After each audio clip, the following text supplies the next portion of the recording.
అందరికీ నమస్కారం. అంబేద్కర్ కోనసీమ జిల్లా అమలాపురంలో దళిత క్రైస్తవులకి ఎస్సీ హోదా కల్పించాలని కోరుతూ అక్కడ ఉన్నటువంటి క్రైస్తవ సంఘాలు జేఈసీగా ఏర్పడి శాంతియుత నిరసన ర్యాలీ నిర్వహించారు.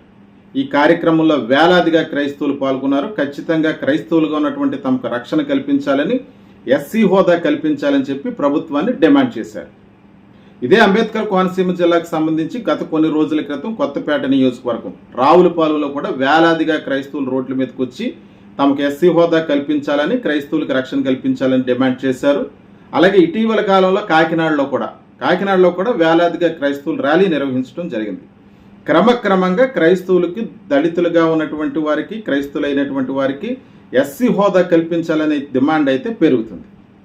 ముఖ్యంగా సుప్రీంకోర్టు పాస్టర్ చింతాడ ఆనందపాల్ అనేటువంటి వ్యక్తి వేసినటువంటి కేసులో ఆంధ్రప్రదేశ్ హైకోర్టు ఇచ్చినటువంటి తీర్పును సమర్థిస్తూ సుప్రీంకోర్టు చేసినటువంటి వ్యాఖ్యలు కావచ్చు, ఆ సందర్భంగా ఇచ్చినటువంటి తీర్పు కావచ్చు, దళితులుగా ఉన్నటువంటి వారికి, అంటే క్రైస్తవులుగా మారినటువంటి దళితులకు రక్షణ కల్పించలేము, వారికి దళితులకు వర్తింపజేసేటువంటి ఏ వసతులు కూడా వర్తించవని చెప్పి తీర్పు ఇచ్చిన తర్వాత ఒక్కసారిగా క్రైస్తవుల యొక్క రక్షణ అభద్రతా భావంలోకి నెట్టివేయబడింది.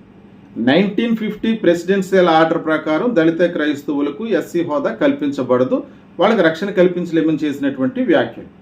1950 ప్రెసిడెన్షియల్ యాక్ట్ ప్రకారం అప్పుడున్నటువంటి రాష్ట్రపతి బాబు రాజేంద్ర ప్రసాద్ గారు హిందువులుగా ఉన్నటువంటి దళితులకు మాత్రమే రిజర్వేషన్లు వర్తిస్తాయి, క్రైస్తవులుగా మారితే వర్తించమని చెప్పలేదే, హిందువులుగా ఉంటే మాత్రమే వర్తిస్తున్నారు. కానీ కాలక్రమంలో 1950 ప్రెసిడెన్షియల్ ఆర్డర్ మారింది. 1956 సంవత్సరం వచ్చేటప్పటికి సిక్కులుగా మారినటువంటి దళితులకు రిజర్వేషన్లు కల్పించారు, ఎస్సీ హోదా కల్పించారు. అలాగే 1990కి వచ్చేటప్పటికి అదే ప్రెసిడెన్షియల్ ఆర్డర్ మారింది. ఇప్పుడు బౌద్ధులుగా ఉన్నటువంటి వారికి ఎస్సీ హోదా కల్పించారు.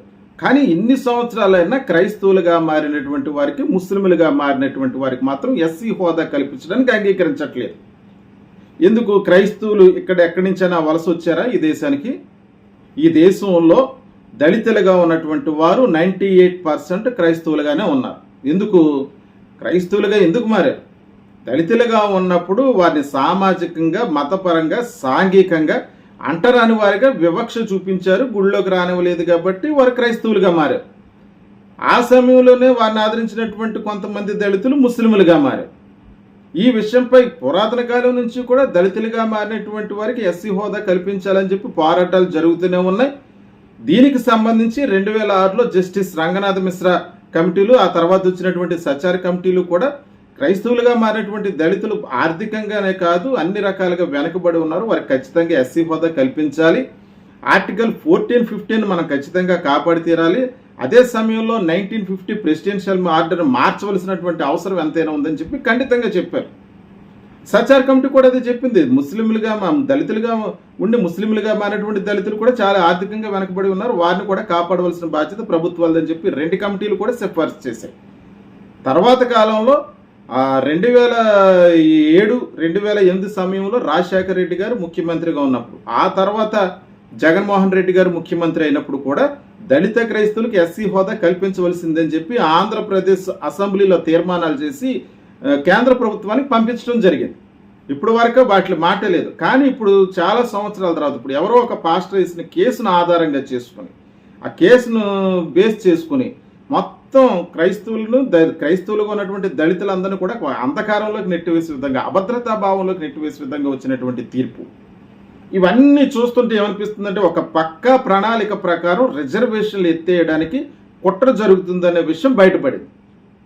ఎందుకంటే ఒకే సామాజిక వర్గంగా ఉన్నటువంటి మాదిగలు కావచ్చు, ఇతర కులాలు కావచ్చు, ఎస్సీస్గా పరిగణించబడేవారు ఎవరు కూడా గతంలో ఎప్పుడు కూడా కలిసే ఉన్నారు తప్ప విడిపోయి కొట్టుకున్న పరిస్థితులు లేవు. అటువంటి పరిస్థితుల్లో వర్గీకరణ అనేటువంటి అంశాన్ని తీసుకొచ్చారు, 2 వర్గాలుగా విడగొట్టారు. అయితే 10 సంవత్సరాల క్రితం జరిగినటువంటి ఒక సంఘటన కూడా ఇక్కడ మనం జ్ఞాపకం చేసుకోవాలి. 10 సంవత్సరాల క్రితం ఇదే ఎన్డీఏ పార్టీ అధికారంలో ఉన్నప్పుడు రిజర్వేషన్లు ఎత్తేస్తున్నారన్న వార్త బయటకు వచ్చినప్పుడు, పార్లమెంట్లో దీని మీద చట్టం చేస్తారని తెలిసినప్పుడు దేశవ్యాప్తంగా భారత్ బంద్కి పిలిపించారు. ఆ సమయంలో కోట్ల మంది దళితులుగా ఉన్నటువంటి వారు అందరూ కూడా రోడ్ల మీదకి వచ్చి ప్రభుత్వానికి వ్యతిరేకంగా భారత్ బంద్ చేసి అనేక నిరసన కార్యక్రమాలు తెలియజేయడంతో ఆ నిర్ణయాన్ని వెనక్కి తీసుకున్నారు. అయితే ఇప్పుడు ఈ రిజర్వేషన్లు ఎత్తేయాలన్న ప్రక్రియకి ఒక కొత్త ప్రణాళిక రూపొందించి, కొత్త ప్రణాళిక ఇక్కడ మతాన్ని సాకుగా చూపిస్తున్నారు. ఇప్పుడు క్రైస్తవులుగా ఉన్నటువంటి ఈ దళితులు బయట నుంచి వలస వచ్చిన వారు కాదే. ఇప్పుడు వెస్ట్ బెంగాల్లో బీజేపీ పార్టీ అధికారంలోకి వచ్చింది. అక్కడ ఉన్నటువంటి బంగ్లాదేశ్ నుంచి వలస వచ్చినటువంటి చాలామంది ఎప్పుడైతే బీజేపీ అధికారంలోకి వచ్చిందో అక్కడి నుంచి వలస వెళ్ళిపోతున్నారని వార్తలు వస్తున్నాయి. వాళ్ళందరూ కూడా బంగ్లాదేశ్ సరిహద్దులకు చేరుకున్నారు. ఆ ప్రాంతం నుంచి తరలి వెళ్ళిపోతున్నారు. వాళ్ళంటే బయట దేశం నుంచి వచ్చిన వాళ్ళు కాబట్టి తరలిపోతారు. మరి ఇక్కడ ఉన్నటువంటి దళితులు పూర్వం నుంచి కూడా సామాజికంగా, సాంఘికంగా, మతపరంగా అన్ని రకాలైనటువంటి వివక్షలకు గురై ఊరి చివరికి నెట్టివేయబడి దేవుడిని దర్శించుకునే సమయంలో వారిని ఆదరించినటువంటి, వాళ్ళని టచ్ చేసి వైద్య సేవలు అందించి విద్యను అందించినటువంటి క్రిస్టియన్ మతం వైపు వెళ్ళిపోయారు. ఆ టైంలో మీరు ఆపలేకపోయారా? మీరు క్రిస్టియన్ మతం వైపు వెళ్ళొద్దు, లేదంటే మీరు ముస్లిం మతం వైపు వెళ్ళొద్దు, మీరు అందరూ రండి, మనం సమానంగా కలిసి ఉందాం, సమానత్వాన్ని పెంపొందించుకుందాం, మీరు ఇక్కడ ఉండండి అని చెప్పి ఆ రోజు ఆపలేదు కదా. ఈ రోజు చాలా మంది హిందువులుగా ఉన్నటువంటి వారు కూడా క్రైస్తవులుగా మారిపోతున్నారు ఇతర కులాల్లో. దీన్ని నిర్మూలించాలంటే ముందు మూల ప్రాంతమైనటువంటి దళితుల్లో ఉన్నటువంటి క్రైస్తవ్యాన్ని అణిచివేసి, అంటే అగ్ర కులాలుగా ఉన్నటువంటి వారు క్రైస్తవులుగా మారిపోయినా వారి మీద ఏ విధమైనటువంటి దాడి చేయలేరు. ఎందుకంటే ఈ కులం అనే తోకపోదు. ఈ కులం తోక లేనివాడు ఎవడంటే అంటారు అనివాడే. కాబట్టి వీళ్ళని భయభ్రాంతులకు గురి చేసి ఈ క్రైస్తవ మతం నుంచి వీళ్ళ బయటకు తీసుకొచ్చే విధంగా, అంటే వాళ్ళకి ఏదైతే రక్షణగా ఉన్నాయో ఆ చట్టాలను నిర్వీర్యం చేస్తే మిగిలిన హిందువులుగా మారినటువంటి మిగతా కులాల్లో ఉన్నటువంటి వారందరినీ కూడా భయపెట్టి వాళ్ళు ఏదో రకంగా మార్చచ్చు. ఈ కుట్ర ఒక భాగం అయితే, రిజర్వేషన్లు ఎత్తేయాలన్న కుట్రలో భాగమే ఇది. హిందువులుగా ఉంటేనే నీకు రిజర్వేషన్లు వర్తిస్తాయి, క్రిస్టియన్గా ఉంటే నీకు రిజర్వేషన్లు వర్తించమని పెడితే ఉంటే రిజర్వేషన్ల కోసం హిందువుగా మారతాడు, లేదంటే క్రైస్తవుడిగా ఉంటే రిజర్వేషన్లు పోతాయి. ఆ తర్వాత అందులో ఉన్నవాళ్ళు మళ్ళీ వెడగొచ్చి నువ్వు హిందువుగా ఉన్నావు కాబట్టి నీ రిజర్వేషన్ లేదు, నువ్వు మళ్ళీ ఇప్పుడు చర్చికి వెళ్తేనో, లేకపోతే మసీదుకి వెళ్ళినంత మాత్రానో, లేకపోతే వాడు ప్రార్థనలో పాల్గొన్నంత మాత్రానో రిజర్వేషన్లు పోతాయంటే, ఏదో ఈరోజు తీర్పు ఇచ్చేసి మేము మీ అందరికీ తీసేస్తున్నట్టు ఒక వ్యక్తి విషయంలో ఇచ్చినటువంటి తీర్పు ఈరోజు దేశంలో ఉన్నటువంటి క్రైస్తవుల్ని, దళిత క్రైస్తవులను ఏకం చేస్తుంది. ఎందుకంటే దాడి చేస్తే చూస్తూ ఊరుకునే పరిస్థితులు పూర్వం రోజుల్లోనే, ఇప్పుడు అంత చూస్తూ ఊరుకునే వాళ్ళు ఎవరో లేరు. ప్రభుత్వ కుట్రలను ఖచ్చితంగా తిప్పికొడతారు. దళిత క్రైస్తవులు ఖచ్చితంగా ఎస్సీ హోదా కల్పించి తీరాలి. ఈ విషయంలో పోరాటం ఉధృతమవుతుంది. ఈ విషయంలోనే కొన్ని శక్తులు ఏకమయ్యే పరిస్థితి కూడా ఉంది. దళిత క్రైస్తవులు చాలా జాగ్రత్తగా ఉండాలి. మనకు చీలిక తీసుకురావడానికి కొంతమంది కోవర్టులను కూడా క్రైస్తవుల్లోకి పంపుతున్నారు. ఈరోజు హిందువులుగా ఉన్నటువంటి వారు క్రైస్తవులుగా మారకుండా హిందువులుగా ఉన్నటువంటి దళితుల్నే రెచ్చగొట్టి క్రైస్తవుల మీద పంపుతున్నారు. మరి వాళ్ళకి ఏమన్నా గుళ్ళో హారతులు ఇచ్చి మూల కూర్చోబెడుతున్నారంటే వాడి పేరుని బట్టి, వాడు మాలైనా మాదిగానే సరే వాడు చివరినే పెడతారు తప్ప వాడిని గర్భగుడిలో తీసుకెళ్ళాడు పూజారిని చేయరు. వాడికేమో నెత్తి మీద కిరీటం పెట్టి బొట్టు పెట్టి అక్కడేమీ అక్కడ తాంబూలాలు ఎవరు. ఆ విషయం వాళ్ళకి తెలియట్లేదు. వీళ్ళు క్రైస్తవుల మీదకి మళ్ళీ తిరిగి హిందువులుగా ఉన్నటువంటి దళితుల్ని క్రైస్తవుల మీదకి నచ్చగొడుతున్నారు. అంటే దీన్ని మొక్కలు చేసి దళిత యొక్క జాతిని, క్రైస్తవుల్ని నిర్వీర్యం చేసేయాలి అనేటువంటి కుట్రలో భాగంగానే ఇవన్నీ జరుగుతున్నాయి. కాబట్టి దళిత క్రైస్తవులందరూ ఏకతాటిపైకి రావాల్సిన అవసరం ఉంది. ఖచ్చితంగా పోరాటం చేయవలసిన అవసరం ఉంది. ఈ విషయంలో వైషమ్యాలు పక్కన పెట్టవలసినటువంటి అవసరం ఉంది. హిందువులుగా ఉన్న దళిత సోదరులకు కూడా చెప్తున్నాను, ఈ రోజు మిమ్మల్ని ఏదైనా అగ్రతాంబూలాలు ఇచ్చి లేకపోతే ఏదైనా పెద్ద స్థాయిలో మీరు కూర్చోబెడతారనుకుంటే వాడి దృష్టిలో ఎప్పుడు కూడా నువ్వు దళితుడివే.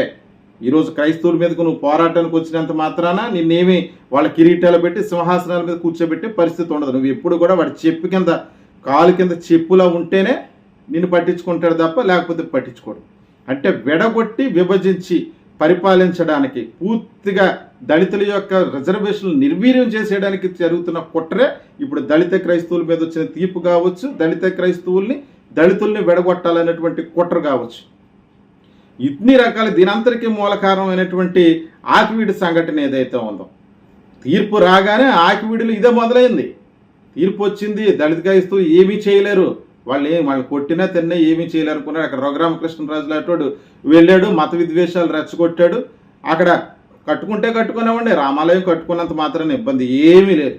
ఎందుకంటే క్రైస్తవుల యొక్క ఆరాధనలు ఎలాగుంటాయి క్రైస్తవులకు తెలుసు. ఇప్పుడు రామాలయం కట్టుకున్నంత మాత్రాన ఏం జరిగిపోతుంది, అక్కడ బాధపడాల్సిన అవసరం కూడా లేదు. కట్టనివ్వండి రామాలయం.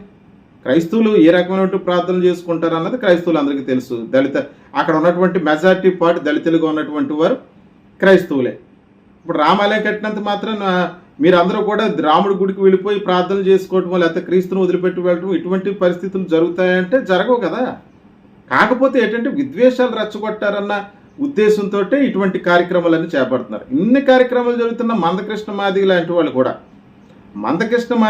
వాళ్ళు కూడా క్రైస్తవులకి అన్యాయం జరుగుతుందని మాట్లాడుతున్నారు. కానీ తన కూటమి ప్రభుత్వంతో కలిసి ఉండటం వల్ల, ముఖ్యంగా మోడీ అనుచరుడిగా పేరు పొందటం వల్ల అసలే పద్మశ్రీ అనే బిరుదు ఒకటి ఇచ్చారు.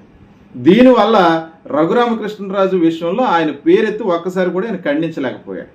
ఎందువల్ల ఖండించలేకపోయాడు? క్రైస్తవుల కోసం పోరాటం చేయడానికి, క్రైస్తవుల యొక్క హక్కులు కాపాడుకోవడానికి కలిసి పోరాటం చేద్దామన్న దాన్ని స్వాగతించవలసిన విషయమే.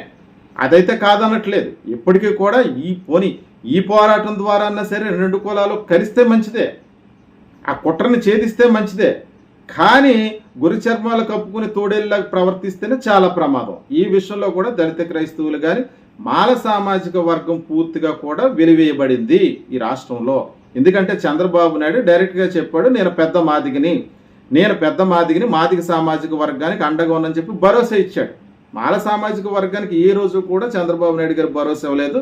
మాలలందరూ కూడా వైఎస్ఆర్ కాంగ్రెస్ పార్టీకి అనుకూలంగా ఉంటారనే ఒక నమ్మకం ఉంది. క్రైస్తవులుగా ఉన్నటువంటి వారందరూ కూడా వైఎస్ఆర్ కాంగ్రెస్ పార్టీకి అనుకూలంగా ఉంటారని నమ్మకం ఉంది. అందువల్ల అతను మాల సామాజిక వర్గాన్ని పూర్తిగా నిర్వీర్యం చేసేసి పనిలో పడ్డాడు. అందుకని ఆయన మాదిగ సామాజిక వర్గానికి పెద్దపీట వేశాడు. ఇప్పుడు మందకృష్ణ మాదిగ గారు ఎన్ని విమర్శలు చేసినా ఆయన మీద కేసులు ఉండవు. కానీ మాల సామాజిక వర్గానికి చెందిన వారు మాట్లాడితే మాత్రం కేసులు ఉంటాయి. ఈ విషయంలో దళితులుగా ఉన్నవారు ఈ వైషమ్యాలు ఎలాగున్నా దళితులుగా ఉన్నటువంటి దళిత క్రైస్తవులు మాలవచ్చు మాదిగవచ్చు ఎవరైనా సరే ఉమ్మడిగా పోరాటం చేసి హక్కులను సాధించుకోవాల్సిన అవసరం ఉంది. ఆ దిశగా అడుగులు వేయాలి. ఖచ్చితంగా ప్రభుత్వం మీద పోరాటం ఉధృతం చేయాల్సిన పరిస్థితి దళిత క్రైస్తవుల్లో ఏర్పడుతుంది. దళిత క్రైస్తవులకి జస్టిస్ రంగనాథ మిశ్రా సచార కమిటీ సూచనల ప్రకారం కూడా ఎస్సీ హోదా కల్పించే వరకు కూడా ఈ పోరాటాలు జరుగుతూనే ఉంటాయి. ప్రభుత్వాలు కూడా దీని మీద స్పందించాలి. 1950 ప్రెసిడెన్షియల్ ఆర్డర్ని ఖచ్చితంగా మార్చి తీరాలన్నటువంటి జస్టిస్ రంగనాథ మిశ్రా సూచనని పరిగణలో తీసుకోవాలి. చూద్దాం భవిష్యత్తులో దళిత క్రైస్తవులకి ఎస్సీ హోదా వర్తింపజేస్తారా లేదన్నది భవిష్యత్తులో వేచి చూడాల్సి ఉంది.